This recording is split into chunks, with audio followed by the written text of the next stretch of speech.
Bonjour. Nous avons commencé le carême. Nous sommes mercredi de la première semaine du carême.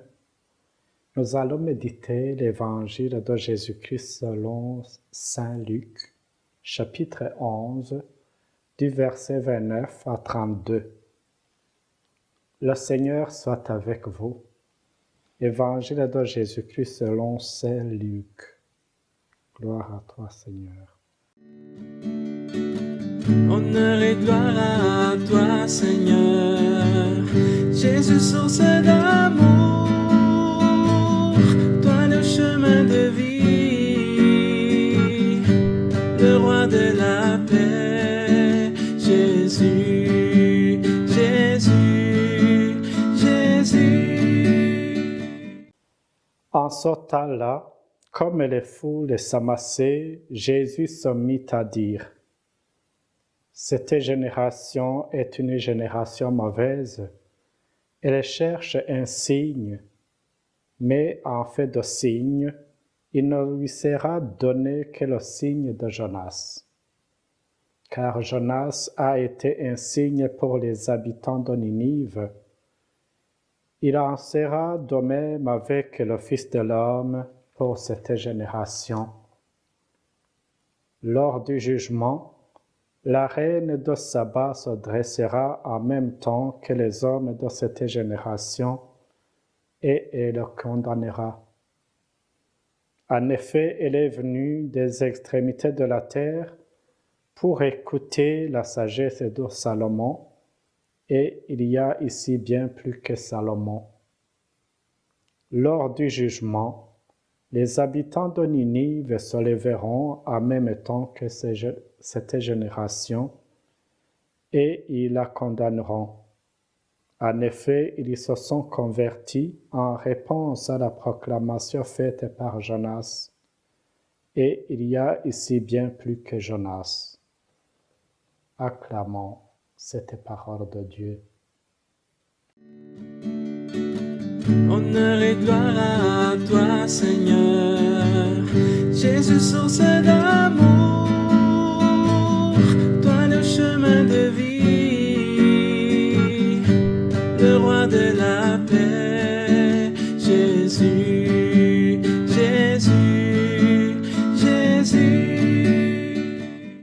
Parmi les adversaires de Jésus, certains réclament une preuve évidente et miracle extraordinaire qui forcerait l'adhésion. Tout le monde sait que Jésus fait des miracles, mais là on vient de lui demander un spécial, plus spectaculaire pour les gens qui se sont réunis. C'est comme s'il demande à Jésus de faire quelque chose pour impressionner. C'est pourquoi Jésus parle de génération mauvaise. Ces gens ne réclament que du merveilleux, non pas pour leur foi, mais pour se divertir. Jésus va les décevoir car il ne fait pas de miracles pour se faire voir ou admirer, mais pour guérir et pour sauver.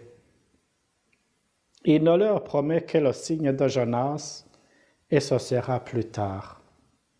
En effet, comme Jonas qui a demeuré pendant 3 jours dans le ventre d'une baleine, Jésus restera dans le ventre de la terre pendant 3 jours.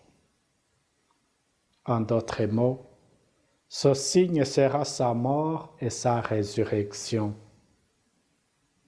C'est sa résurrection qui donnera sens à tous les autres signes, et c'est la résurrection qui donne sens à notre vie de foi.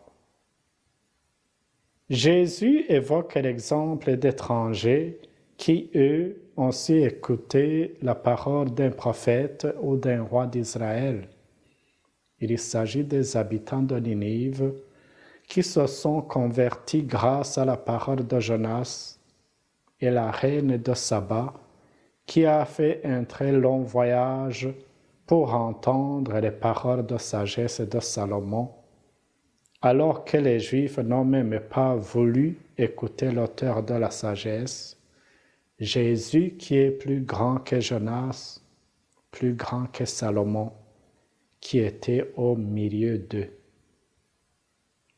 Dans la prédication de Jonas, qui disait que dans 40 jours, Ninive sera détruite, tous les Ninivites, sans exception, ont décidé de changer et de se repentir. C'est à cela que nous sommes invités pendant ce carême. Mes chers amis, Jésus fait toujours des signes pour nous, mais pour les voir, il nous faut un cœur ouvert, prêt à l'accueillir.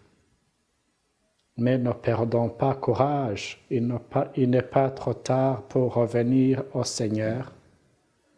Le carême que nous avons commencé mercredi dernier nous introduit dans cette démarche de conversion. Prenons ce temps de carême comme une nouvelle opportunité qui nous est offerte pour changer ou recommencer. Peut-être nous ne sommes pas pires que les Ninivites, il y a encore moyen. Même si c'est le cas, le Seigneur nous appelle et nous attend avec un cœur plein d'amour et de miséricorde. Jésus accueille, écoute, entend, comprend, répond et redonne une orientation à notre vie au cœur qui désire être sauvé. Le grand danger, c'est que nous ne voulons que les autres soient loin de nous.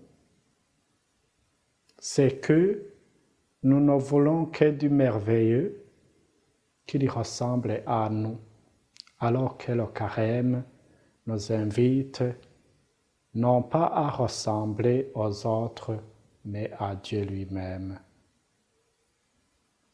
Le carême sera le nôtre vraiment quand nous serons ce changement que l'on veut voir dans les autres.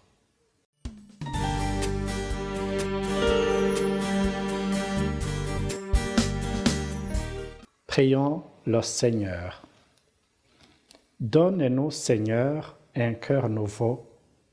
Donne-nous, Seigneur, un esprit nouveau qui t'écoute, qui t'accueille et qui te reconnaît même dans nos frères et sœurs. Amen.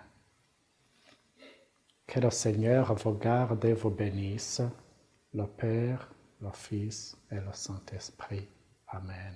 Bonne journée.